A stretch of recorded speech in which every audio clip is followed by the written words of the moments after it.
kailangan pumunta po sa harap ko si Coach Baldwin sa Lunes, alas 10 ng umaga, personally to show his valid and current alien employment permit issued by this department, authorizing him to serve as head coach of the Ateneo de Manila University men's basketball team.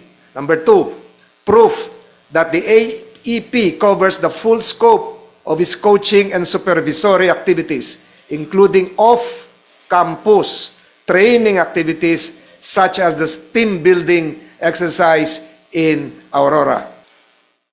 Ang consequences nito, kung sakaling hindi dumating si Coach Baldwin sa ating kagawaran sa Lunes, or to be found working without a valid AEP or with an AEP that does not cover the full scope of his activities, the following will be the consequences: cancellation or suspension of his alien employment permit. Number 2, referral to the Bureau of Immigration for appropriate immigration action, including possible deportation proceedings.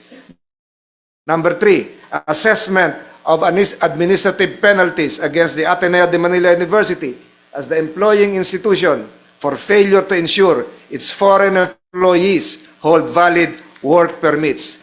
Number 4, filing appropriate charges under the Labor Code for illegal employment of a foreign national. Panghuli, pinapaabot po natin sa mga magulang ni Rene at sa Nigerian Embassy na humahawak ng kaso ni Divine Dile, ang aking pong taus-pusong pakikidalamhati. The families of Rene and Divine deserve answers and they deserve accountability. Every agency of government has a role to play in getting to the truth of what happened in Aurora.